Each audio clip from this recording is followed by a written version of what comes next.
돌아오는 토요일 아침은 새학년을 맞이하는 우리 자녀들을 위해서 2세, 3세 자녀들을 위해서 아버지들이 하나님 앞에 나아가 특별히 기도하는 백투스쿨 아버지 특세입니다.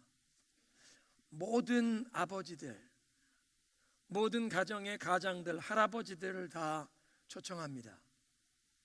모세와 아론과 훌이 산에 올라가서 하나님 앞에 그 기도의 손을 들었을 때 여호수아가 이스라엘 자손들과 함께 나가 아말렉과 싸우는 그 전쟁에서 하나님이 주시는 승리를 누렸던 것을 기억하면서 그 군인들이 얼마나 용맹스럽게 싸웠느냐, 거기에 승패가 달린 것이 아니라 이 기도의 손이, 아버지들의 기도의 손이 하나님 앞에 올라가 있을 때 승리를 주셨던 것을 기억하면서 영적인 도덕적인 혼돈이 극도에 이른 오늘의 이 문화 속에서 하나님께서 우리 자녀들을 특별히 보호해 주시고, 사도 바울처럼 우리 지난 몇 주간 말씀에서 본 것처럼 사도 바울처럼 우리 자녀들이 나는 하나님께 속했다, 하나님께 확실한 이 소속감을 가지고 그런 정체성을 가지고 죄악된 세상의 물결을 헤쳐나갈 뿐만 아니라 복음의 능력으로 세상을 변화시킬 하나님의 빛의 자녀들로 세워주시도록 기도해야 할 줄로 믿습니다.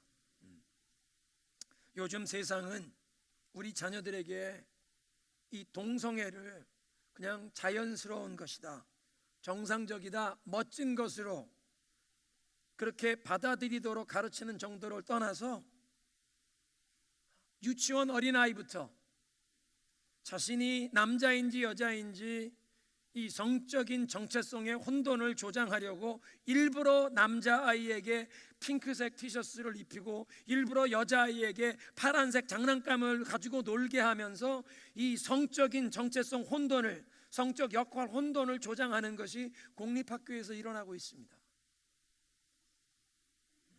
하나님께서 창조해 주신 그 창조 질서를 받아들이고 거부하는 사람들이 우리 자녀들에게 게이가 되는 것이 도리어 더 멋진 것처럼 가르치면서, 그 정도만 아니라 한 걸음 더 나아가서 자신의 성을 자기가 보이, 걸, 남자와 여자로 태어난 것을 받아들이기를 거부하고 어린 학생들에게 네 성, 젠더는 네가 결정하는 거라고, 네가 선택하는 거라고 그렇게 주입하고 있습니다. 하나님이 창조주가 되시고 우리가 피조물이라는 사실을 인정하고 하나님을 인정하기를 거부한 결과입니다.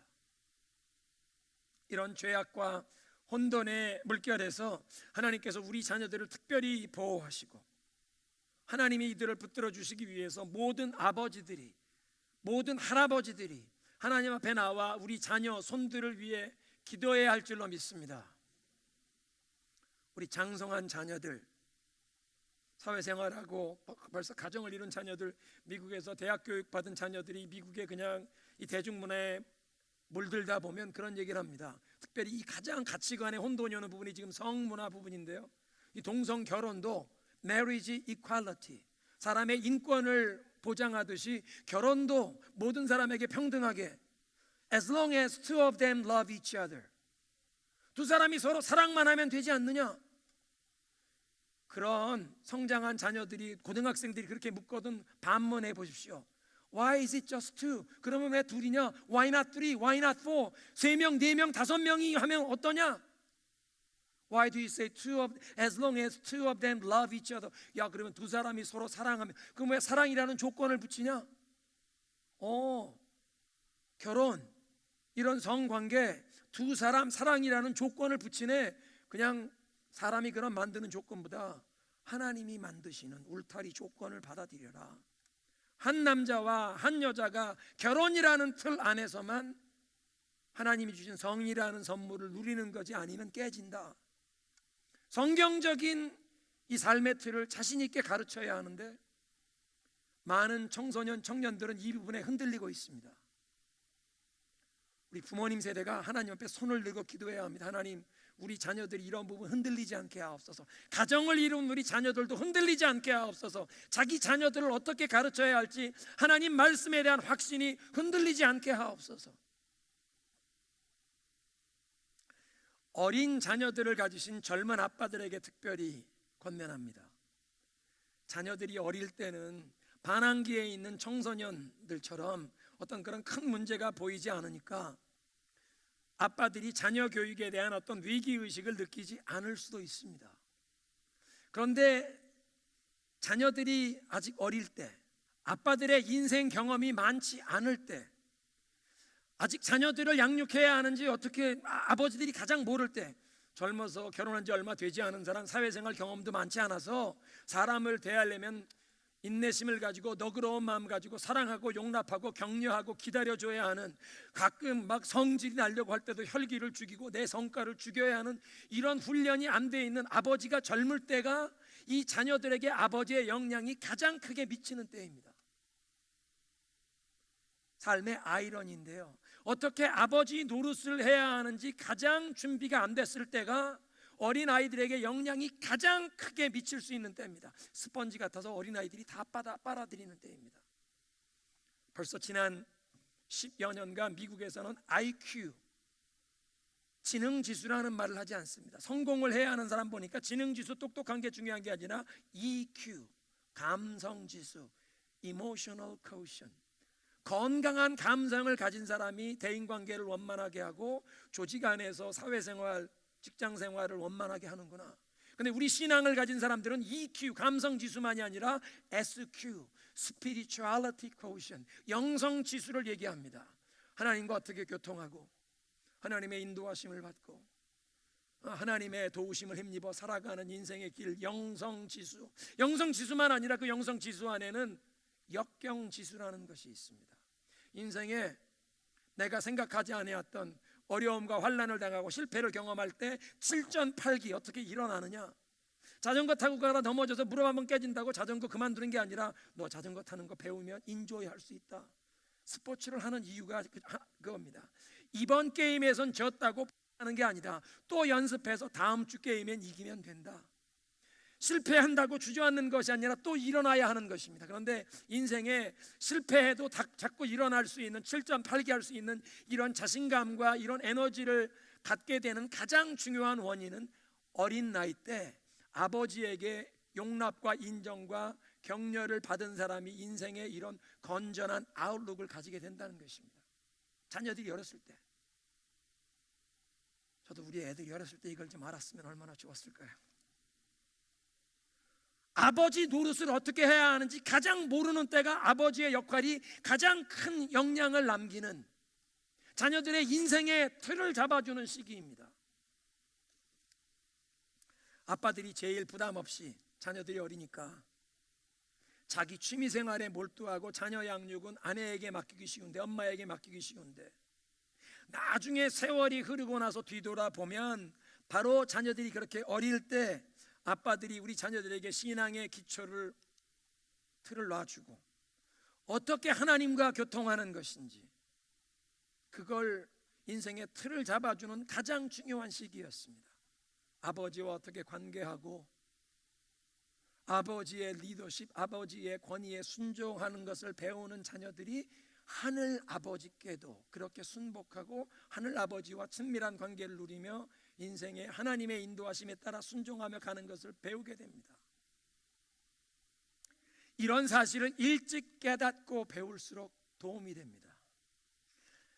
성인이 되고 철이 든다는 것은, 성인이 되고 철이 든다는 한 가지 의미는 내가 하고 싶은 것만 하는 것이 아니라 이제는 내게 요구되는 것이 있다는 것을 깨닫고, 내게 요구가 되는 것을, 그 책임감을 느끼고 그걸 감당하는 게 성인이 되고 아버지가 되는 것입니다. 한 가정의 가장이 된다는 것은 그것입니다. 내가 좋아하는 일, 내가 하고 싶은 일, 편하게 여기는 일만 하는 것이 아니라 나에게 이제 요구되는 책임을 감당하는 것이 아버지가 되는 겁니다. 젊은 아버지들이요, 이번 토요일 특세에 모두 나와서 내 자신과 우리 가정과 자녀들을 위해 하나님께 손을 들고 기도하시기를 바랍니다. 저도 인생을 뒤돌아보니까 연애하고 결혼할 때까지만 해도 아직 철이 들지 않아서 제게 부담스러운 일을 감당하려고 아니했던 것 같습니다. 그런데 아내가 임신했다는 사실을 의사 선생님이 확인해 주는 순간 갑자기 어깨가 무거워졌습니다. 이제는 내가 책임져야 할 가족이 있구나. 아내만 아니라 이 복중에 있는 아기까지 내가 책임져야 하는구나. 그래서요, 바로 그때 생명보험을 들었습니다. 신학생으로 신학교 다니면서 살림이 빠듯할 때인데도 이제 더 이상 이게 혼자가 아니라 아내와 아내 복중에 있는 아기까지 내가 책임져야 한다는 생각에, 그래서 제일 비용이 저렴한 term life insurance, 생명보험을 가입했다는 겁니다.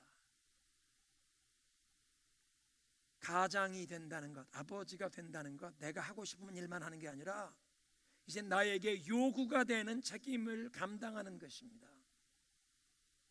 자녀들의 영성, 자녀들의 그 인생의 가장 중요한 틀을 놓아야 하는 시기에게 젊은 아버지들이요, 하나님 앞에 나와 손을 들고 하나님의 은혜를 나 자신과 우리 가족, 우리 자녀들을 위해 기도하시는 이번 토요일이 되시기를 바랍니다. 아멘이 좋네요. 바랍니다. 아멘. 할아버지 되신 분들께도 이번 아버지 특세에 빠지지 않고 꼭 나오시기를 초청합니다. 손주 세대를 위해 기도하시면서 축복의 씨앗을 심으시는 겁니다. 여러분, 결자해지라는 말이 있죠. 매듭을 묶은 사람이 풀어야 된다. 결자해지.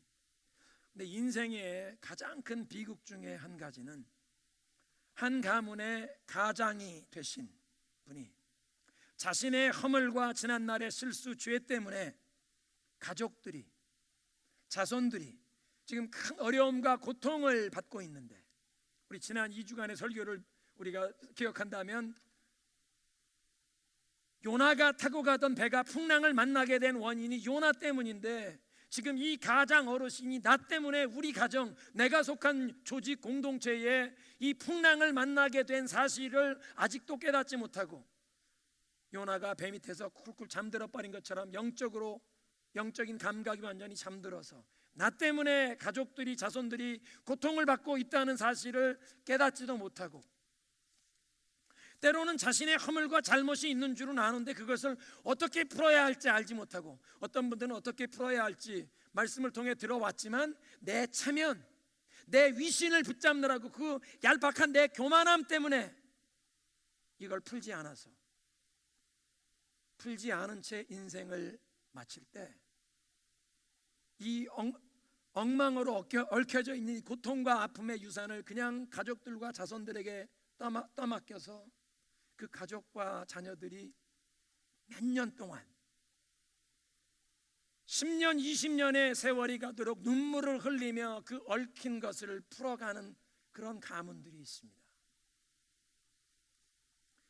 제가 보니까 부모님의 영향력은 소천하신 후에도 자녀들에게 계속 남습니다. 올해 1월 3일 저희 어머님께서 소천하셨는데 아버님은 하늘나라 가신 지 25년 됐습니다. 근데 지나면서 보니까 부모님의 끼치시는 영향은 부모님 돌아가신 후에도 계속 나타납니다. 긍정적인 축복의 유산도 그렇고 부정적인 고통스러운 유산도 그렇습니다. 제 삶을 봐도 아버님이 소천하신 지 25년 되었는데 제 삶에서 아직도 아버님의 축복과 그 기도의 유산을 제가 누리고 있습니다. 할아버지들이 우리 자녀들을 위해서 나와서 하나님 앞에 기도하시며 축복의 씨를 심으셔야 합니다. 결자해지, 내 인생에 경험했던 고통, 실패, 그 나의 허물, 나의 죄 때문에 그 생긴 그 고리를 하나님 앞에서 내가 해결해서 자녀 손들에게 대물림하지 말아야겠습니다. 할아버지들에게 권면해 드립니다. 이제라도 늦지 않으셨습니다. 이번 토요일만이라도 나와서 내 자신, 우리 자녀 손들을 위해 하나님 앞에 손을 들고 기도하시면서, 하나님, 나를 긍휼히 여겨 주옵소서. 우리 가정, 우리 가문을, 우리 자손들을 긍휼히 여겨 주옵소서. 하나님 앞에 기도하시는 어르신들 되시기를 주님의 이름으로 축원합니다. 이제 본문 말씀을 상고하며 은혜를 나누겠습니다. 사도 바울이 타고 가던 배가 14일 동안 풍랑에서 표류하다가 어떤 섬 해변에 이 모래벌에 뱃머리가 끼어서 좌초가 되었고 파선이 되었습니다. 그런데 사도 바울이 그 전날 밤 배에 탄 모든 사람들 앞에서 하나님의 약속의 말씀을 대언했던 것처럼 예언했던 것처럼 276명 모두 섬에 무사히 상륙해서 구조되었습니다.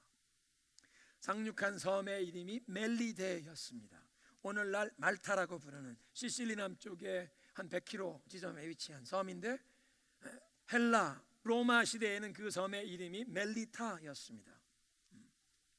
배가 파손이 되어 사도 바울 일행이 그 섬에 상륙한 때가 10월 말이나 11월 초쯤 되었을 터이니까 비가 온 다음에 날이 추웠을 것입니다. 섬 주민들이 모닥불을 피워서 이 난파선에서 올라오는 사람들을 친절하게 맞아주었습니다. 바울이 나뭇가지를 하나 주워서, 장작개비를 주워서 불에 던졌는데 그 불의 열기 때문에 뱀이, 독사가 한 마리가 나와서 그를 물어버렸습니다. 그 광경을 보고 섬 사람들이 말합니다. 이 사람은 분명히 죽을 죄를 지은 살인자로다. 바다에서 배가 파손된 중에 용케도 살아났지만 정의의 여신이, 공의의 여신이 그를 끝까지 징계하여 살지 못하게 한다.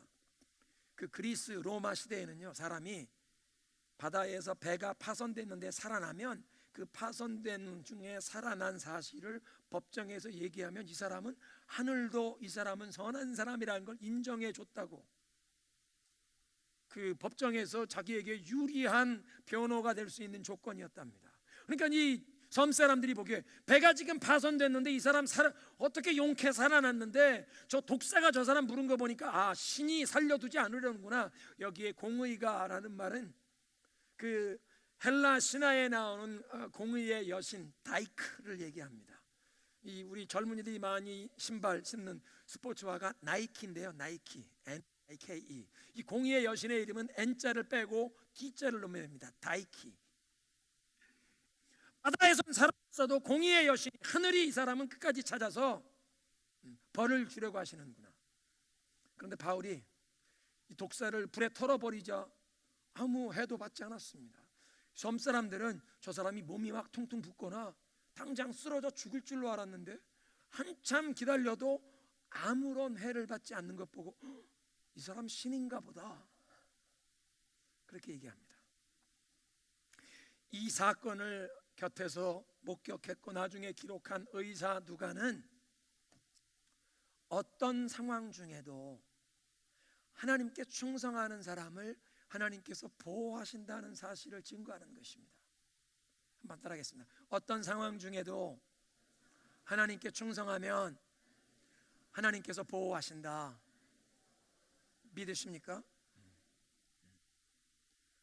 사도 바울이 자신이 하나님께 소속되었다는 사실을 한시도 잊지 않았기에, 내 목숨, 내 인생이 하나님께 속한, 하나님이 주인이라는 사실을 잊지 않았기에 하나님이 맡겨주시는 사명을 수행하는 일에 충성을 했더니 하나님께서 그를 지켜주시는데 14일간 그 풍랑에 표류하는 배도 사도 바울 때문에 276명 다 살아나게 하시고, 배가 파손되는 상황에 로마 군인들이 이 모든 죄수들 도망가지 못하게 죽이려고 하는 상황, 지난주에 말씀드린 것처럼 죄수가 도망가면 자기가 죽임당하니까 죄수를 처형하든 아니면 자결하는 게 죄수들을 호송하던 간수들, 군인들의 거의 본능적인 반응인데, 그 순간에 백부장 율리오의 마음을 감화해서 바울을 살리기 위해서 죄수들 처형하지 말아라, 다 물로 들어가서 어떻게 해서라도 널빤지 하나라도 붙잡고 다 무트로 나가라.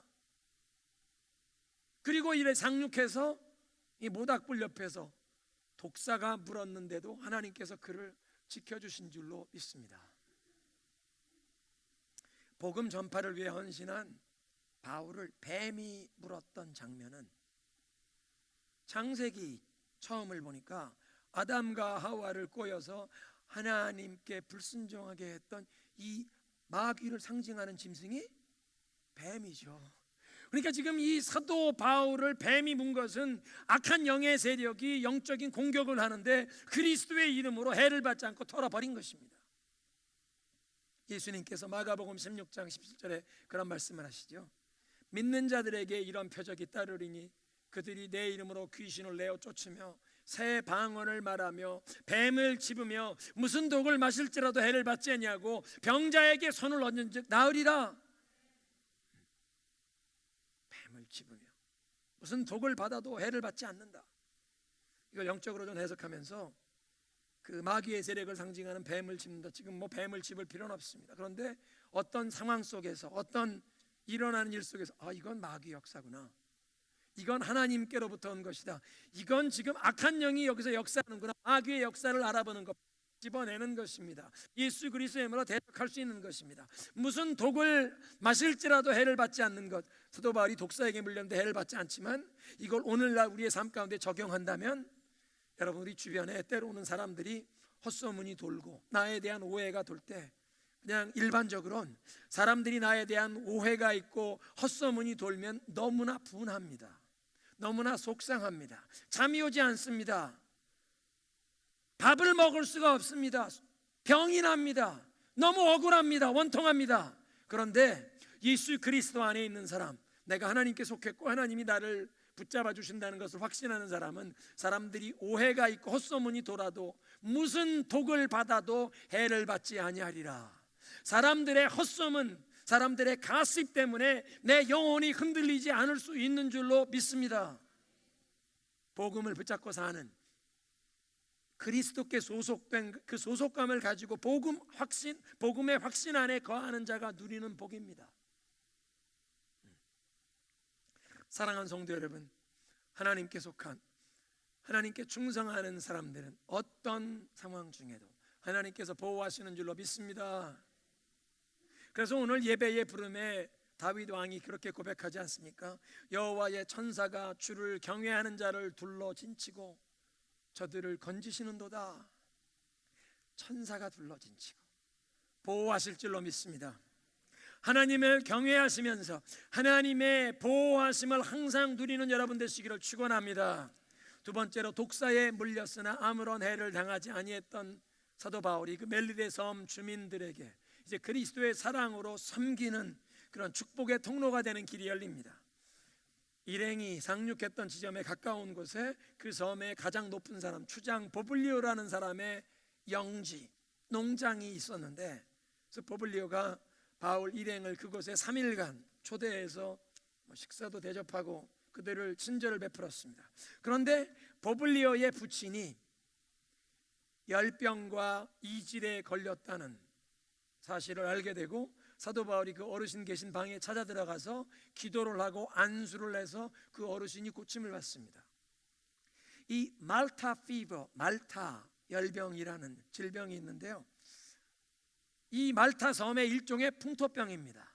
아주 흔한 질병인데 1887년도에 이 병이 그 섬의 염소의 젖 때문에 유발되는 질병이라는 이 사실이 판명이 되었답니다. 풍토병인데 염소젖, 말타 섬의 그 염소들 염소젖에서 그 젖을 먹고 생기는 병이라. 근데 이 열병은 한번 걸리면 그 증상이 평균 4개월을 간답니다. 열이 떨어지지 않고 이질, 설사가 멈추지 않는 4개월 설사를 하면 사람이 어떻게 되겠습니까? 그런데 이 고약한 병이 면역이 약한 노약자들에게는 2년, 3년도 간답니다. 이 보블리오의 부친, 어르신, 아마 3, 4개월이 아니라 훨씬 더 오래 앓고 계셨을지도 모르겠습니다. 사도 바울이 예수 그리스도의 이름으로 기도하니 이 어르신이 고침받은 것입니다. 그래서 보블리오의 부친이 열병에서 고침받았던 소문이 섬에 빠르게 퍼졌을 것입니다. 다른 병자들도 다 찾아와서 그리스도의 이름으로 고침을 받은 줄로 믿습니다. 그 모습을 보니까 로마로 압송되는 죄수의 신분인데, 바울의 손길을 통해 이 치유와 고침받는 회복의 역사가 그 멜리데 섬의 많은 사람들에게 흘러가는 것입니다. 사랑하는 성도 여러분, 어떤 환경이나 상황 중에도 그리스도의 참된 제자는 예수님의 생명의 통로로 쓰임받을 수 있는 줄로 믿으시기 바랍니다. 어떤 신분에 있느냐, 어떤 직함을 가졌느냐, 어떤 상황이냐 형편이냐, 그것에 상관없이 예수 그리스도께 속한, 하나님께 충성하는 사람은 예수 그리스도의 치유하시고 구원하시는 능력의 통로로 쓰임받을 수 있다는 것입니다. 비록 죄수의 신분이었고 사슬의 매인 자였지만 예수 그리스도의 치료하시고 구원하시는 능력은 결코 사슬에 묶일 수가 없었다는 것입니다. 그러니까 예수를 믿는 사람은 때를 얻든지 못 얻든지 복음을 전해야 하는 것입니다. 어떤 상황 중에도 내가 예수님을 증거하는 삶을 살기를 원하면 성령께서 우리에게 능력을 부어주시고 하나님의 은혜가, 그 예수님의 생명이 치유하시고 구원하시고 회복하시는 그 예수 그리스도의 생명의 역사가 우리를 통해 흘러가게 하실 줄로 믿습니다. 한번 따라하겠습니다. 어떤 상황 중에도 예수님을 증거하면은 휴무가 없다. No off duty. 브레이크 없습니다. 방학이 없습니다. 오늘은 나 근무하지 않습니다. 예수님께 쓰임 받기만 소원하면 예수님의 생명이 우리를 통해 어떤 상황 중에도 어떤 형편 중에도 흘러갈 수 있다는 것입니다. 여러분, 요셉이 15, 16살의 나이에 외국에 이집트에 노예로 끌려갔는데 보디발 장군의 집안에 팔려갔는데도 이 노예로 팔려온 소년 때문에 그 집에 모든 일에 여호와 하나님이 복을 주시는 것을 주인인 보디발 장군도 알아보았습니다. 노예인데, 외국에서 끌려온 노예 소년인데 하나님을 충성스럽게 섬기는 자를 통해 온 집안의 복을 누리게 하십니다. 여러분, 이렇게 많은 사람들이 사도 바울의 손길을 통해서 이 그리스도의 이름으로 고침을 받았으니까 그 섬 주민들이 바울과 그 일행을 얼마나 잘 대접했겠습니까? 겨울을 나야 하는 그 3개월 동안 그들을 잘 돌보다가 이제 3개월 후에 다시 그곳에서 떠나게 될 때 배에 사도 바울 일행이 필요한 모든 물품들을 실어 주었다는 것입니다. 3개월 후에 그 섬에서 겨울을 난 알렉산드리아 상선을 타고 로마를 향해 출항했습니다. 우리 지도를 좀 올려주시면 좋겠는데요. 지도를 보시면 이제 제일 아래 여기가 멜리데 섬입니다. 말타 섬에서 98km, 이제 수라고사 세라큐스라는 곳에 갇혀서 3일을 지내고 거기에서 레기움 해협을 지나서 남풍이 불매 그 바람을 타고 보디올, 여기가 나폴리만인데요. 나폴리만의 보디올의 이 남쪽이 화산재에 덮인 폼페이시입니다. 나폴리만에 이 보디올이라는 곳에서부터는 육로로 로마로 간 것으로 보입니다. 아삐오 가도라고, 아삐오 도로, 한국으로 따지면 뭐 경부 고속도로 아니면 경인 고속도로 같은, 그래서 이 보디올이 로마의 주 항구였기 때문에 이 아삐오 가도를 타고 올라가다가 아삐오 광장, 그리고 트레스 타르베네스는 주막 세계, 여관 세계라는 뜻입니다. Three taverns, 여인숙이 세계에 있는 작은 마을.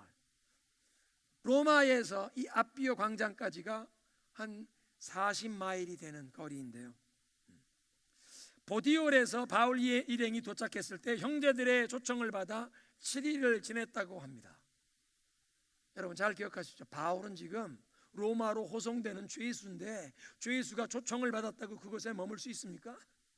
호송하는 군인들이 데리고 가면 그냥 끌려가야 하는데 백부장 율리오가 이젠 바울을 존경합니다.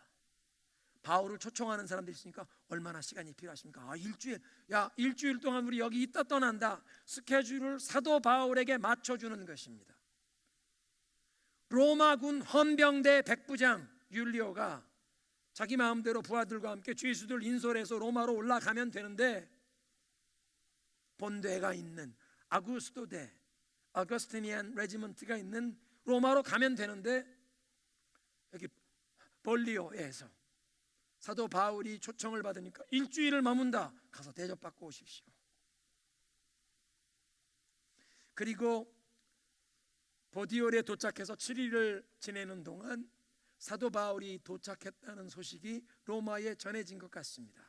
이제 7일 뒤에 길을 가다 보니까 아삐오 광장 40마일 남쪽에까지 성도들이 사도 바울을 나와서 환영하며 맞이했던 것입니다.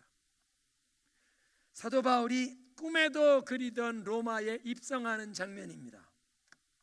의사 누가는 그리스도의 복음을 증거하기 위해서 로마로 가는 이 사도 바울을 로마 교회 성도들이 나와 환영했다고 얘기합니다. 마치 로마에서 전쟁에서 승리하고 돌아오는 개선 장군을 환영하듯 성도들이 나와서 지금 사도 바울을 환영하고 있습니다. 근데 사도 바울과 의사 누가 그리고 또 데살로니가 사람 이 사람들만 같이 가는 게 아니라 다른 죄수들이 로마군 헌병대 백부장 율리오와 그 부하들에게 호송을 받고 있는 장면입니다. 죄수로 쇠사슬에 묶여서 죄수로 오는 사람을 개선장군 맞이하듯 환영하고 있습니다. 이게 도대체 무슨 뜻입니까? 사도 바울은 3년 전에 3차 전도 여행 중에 고린도에 도착했을 때 그리스의 남쪽 펠리폰의 반도가 있는 거기 항구 도시 고린도에 도착해서 겨울이 되었기에 겨울에 지중해 배가 다니지 않기 때문에 3개월 동안 월동을 고린도에서 하게 되었는데 3개월을 고린도에서 보내면서 로마에 편지를 쓰게 됩니다. 로마에 있는 성도들에게 써서 보낸 편지, 우리가 읽게 되는 로마서. 3년 전에 그 편지를 보낸 바 있습니다. 그 편지에 1장 2장에 보아도 로마에 계신 성도 여러분, 제가 여러분을 꼭 가서 로마에 찾아가서 뵙기를 원하는데, 왜냐하면 서로의 믿음을 보고 서로 격려하고 서로 안위를 받기 원합니다. 여러분의 믿음을 보고 내가 격려를 받고 내 믿음을 보고 여러분들이 격려를 받는 mutual edification, 상호 안위함을 얻기 위함이라. 그리고 사도로서 하나님이 나에게 주신 이런 영적인 특별한 은사를 여러분들에게 좀 나눠주길 원합니다. 사도 바울이 신령한 영적인 은사를 그들에게 나누어 주길 원하는 그의 마음, 그의 사랑의 마음을 이 로마서에 적어서 보낸 게 3년 전입니다. 바울의 편지를 통해서, 바울의 그 편지 로마서를 읽으면서 온 교회가, 로마에 있는 성도들이 복음의 진리를 분명하게 명확하게 가르침을 받으면서 아마 사도 바울에게 감사했을 것입니다. 사도 바울을 기대하며 기다리는 마음이 생겼을 것입니다. 언제나 저분이 로마를 방문하실까? 그분의 설교를 듣고 그분이 기도해 주시는 그 자리에 우리도 좀 있었으면 좋겠다. 그렇게 로마에서 사도 바울을 기다리는 사람들 중엔 사도 바울이 굉장히 가까운 분들도 있었습니다. 나중에 로마서에 문안을 쓰는 것 보면 루포의 어머니에게 문안해라. 그분은 내 어머니와 같은 분이다. 루포의 어머니가 누굽니까? 예수님이 골고다 언덕에 십자가를 지고 가시다 쓰러지니까 옆에서 구경하던 사람 한 사람 붙잡아서 군인들이, 야, 당신이 이거 지고 가. 그 예수님 대신 십자가를 지고 간 사람의 이름이 구레네 시몬. 구레네 시몬의 두 아들이 있었는데 알렉산더와 루포입니다. 그러니까 루포의 어머니는 누구의 아내입니까? 구레네 시몬의 아내. 예수님 대신 십자가를 지고 갔던 사람, 구레네 시몬의 아내. 그분들이 예수님을 믿게 돼요. 교회에 유명한, 널리 알려진 믿음의 명문 가문이 되었습니다. 루포가 자기 어머니를 모시고 지금 로마에 살고 있는데 사도 바울이 편지를 쓰면서 루포의 어머니에게 문안하십시오. 내 어머니와 같은 분입니다. 그리고 브리스길라와 아굴라에게 문안해라. 그분들은 나를 위하여 자기의 목이라도 생명이라도 내주려고 했다. 브리스길라와 아굴라가 누굽니까? 2차 선교 여행에 지중해 연안 터키에서 마게도냐 사람들이 건너와 우리를 도우라는 것 보고 유럽으로 그리스로 건너가는데, 마게도냐는 북쪽 지방의 이름이고 남쪽은 아가야 지방인데 그 아가야의 대표적인 도시가 아테네와 고린도였습니다. 아테네에 가서 복음을 전하는데 이 아테네의 유명한 철학자, 지식인들이 자기들은 세련됐다고 이 부활을 전하는 사도 바울의 말을 별로 받지 않습니다. 사도 바울이 손 털고 아테네를 떠나서 남쪽 항구 도시 무역 항으로 갔는데 그것이 고린도입니다. 고린도에 처음 도착했는데 거기에서 만난 사람이 브리스길라 아굴라. 본래는 로마에서 비즈니스를 하던 사람인데 로마 황제가 모든 유대인들은 로마에서 떠나라, 이 수도에 살 수 없다. 그래서 로마에서 쫓겨나게 되어서 집과 비즈니스는 그냥 두고 고린도로 잠깐 와서 살고 있었습니다. 사도 바울을 만나게 됩니다. 1년 반을 사도 바울이 그 집에 얹혀 살면서 복음을 전하게 되고 이분들이 사도 바울을 후원하고, 1년 반 뒤에 사도 바울이 예루살렘으로 돌아가려고 떠날 때 이분들도 같이 길을 떠나면서 당신이 어디를 가든 우리가 함께 다니면서 복음 전한 일에 돕겠습니다. 그래서 그 다음 큰 항구 도시 에베소에 도착했는데 사도 바울이 여기에 교회가 개척돼야 한다. 브리스길라 아굴라 집사님, 여기서 교회 개척을 좀 준비하시오. 하나님이 허락하시면 내가 예루살렘에 올라가서 교회에 보고한 다음에 다시 오겠습니다. 그래서 프리스길라 아굴라가 에베소에 남고 사도 바울이 예루살렘에 가서 보고를 한 다음에 정말 육로를 통해서 에베소에 와서 3년을 에베소에서 교회를 개척하는데 그 준비 작업을 프리스길라와 아굴라가 했습니다. 얼마나 사도 바울에게 정말 훌륭한 복음의 동역자였습니까? 근데 그분들이 이제 그 유대인들을 로마에서 추방했던 황제가 죽어서 자기 집으로 돌아가게 되었습니다. 로마에 돌아가서 프리스길라 아굴라 집에서 로마의 가정교회가 모이고 있었습니다. 사도 바울이 그들에게도 편지를 쓰는 것입니다. 문 안 주십시오. 로마 교회에 있는 성도들이 얼마나 사도 바울을 보고 싶어 했고 사도 바울도 그들이 얼마나 반가웠겠습니까? 비록 죄수의 신분으로 쇠사슬에 매여 왔지만 성도들이 이렇게 나와 존경을 사랑을 표현하며 환영하는 모습을 보고 사도 바울이 마음으로부터 하나님께 감사하고 큰 용기를 얻었더라. 하나님께서 나에게 이제 이 로마에서 복음을 증거하게 하시는구나. 의사 누가는 이렇게 사도 바울이 제국의 수도인 로마에 그리스도의 이름으로 깃발을 꽂기 위해 오는 이 장면을 묘사하면서 예수님의 약속이 성취된 것을 증거합니다. 예수님께서 사도 바울에게 네가 로마에 가서도 그리스도를 증언하게 되리라 약속해 주신 바 있었습니다. 그런데 하나님의 시각에서 보면, 큰 그림으로 보면 사도 바울이 쇠사슬에 매인 죄수가 되게 된 것이 그 예수님의 약속이 그의 삶에 이루어지고 그가 복음을 증거하는 특별한 기회들이 열리는 도구가 되었습니다.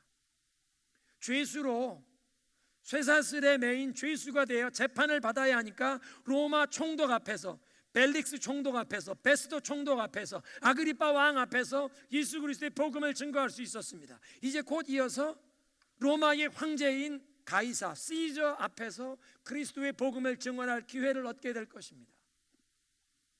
그런 일이 쇠사슬에 매인 죄수가 되었기 때문에 가능합니다. 그러니까 지금 쇠사슬에 매인 죄수의 신분으로 로마에 오는 것이지만 의사 누가의 눈에는 사도 바울은 온 천지의 대주제가 되시는 예수 그리스도의 대사로, 예수 그리스도의 전권 대사로 이 로마에 그리스도의 복음을 가지고 오신 것입니다. 의사 누가는 잘 알지 못했겠지만 그렇게 사도 바울이 쇠사슬에 묶여서 로마에 그리스도의 복음을 가지고 입성한 지 250년 만에 그 복음이 로마 제국을 정복하고 로마 제국의 칸스탄틴 황제가 예수 그리스도의 십자가 앞에 무릎을 꿇은 줄로 믿으시기 바랍니다. 313년 낭트 칙령. 지금은 비록 죄수의 신분으로 사슬에 끌려 로마에 들어왔지만 그 바울이 로마에 가지고 온 복음이 로마 제국을 점령하여 온 로마 제국이 예수 그리스도의 십자가 앞에 무릎을 꿇게 되고 뿐만 아니라 그 복음이 땅 끝까지 전파되어 우리에게까지 전파된 줄로 믿습니다. 온 천하로 복음이 퍼져나가는 그 약속을 누가는 기록하는 것입니다. 그래서 의사 누가는 죄수 신분으로 바울이 로마에 도착하는 이 장면을 묘사하면서 데오빌로 가카에게 이 글을 쓰고 있는데, 데오빌로 가카만 아니라 앞으로 사도행전을 읽게 되는 모든 사람들에게, 저와 여러분들에게 인생을 하나님의 시각으로 큰 그림으로 보고 이해하라고 도전합니다. 하나님의 시각, 큰 그림으로 보십시오. 지금 상황과 형편 그 모든 것을 하나님의 시각에서 보십시오. 사랑하는 성도 여러분, 저와 여러분에게 예수님께서 교회에 주신 약속, 사명이 있습니다. 지금 의사 누가는 사도 바울의 삶에 예수님이 주신 약속이 성취되는 그 큰 틀 안에서 삶을 보아야 한다고 하는데, 우리에게도 하나님이 주신 약속, 사명이 있습니다. 오직 성령이 너희에게 임하시면 너희가 권능을 받고 예루살렘과 온 유대와 사마리아와 땅 끝까지 이르러 내 증인이 되리라. 저와 여러분도 성령 충만함을 받아서 하늘의 능력을 받아 우리에게 주신 예루살렘, 우리에게 주신 유대와 사마리아와 그리고 땅끝까지 복음이 전파되는 그 역사에 우리의 삶, 우리 가정이 인도함을 받고 쓰임 받아야 할 줄로 믿습니다. 말씀을 정리하겠습니다. 어떤 상황 중에도 하나님께 충성하는 자 하나님께서 보호하십니다. 참된 그리스도인은 어떤 상황과 여건 중에도 예수 그리스도의 그 생명의, 구원의, 은혜의, 축복의 통로로 쓰임 받을 수 있는 줄로 믿습니다. 우리의 삶을 하나님의 시각에서 큰 그림으로 보아야 합니다. 하나님의 약속이 우리의 삶을 통해 어떻게 성취되고 있는지, 어떻게 성취되어야 하는지, 열방의 땅끝까지 복음이 전파되어야 하는 그 하나님의 계획 가운데 우리 가정, 우리 자녀들이, 우리 온 교회가 쓰임받는 그런 삶이 되시길 주님의 이름으로 축원합니다. 우리 이런 믿음의 고백을 찬양을 올려드리겠습니다.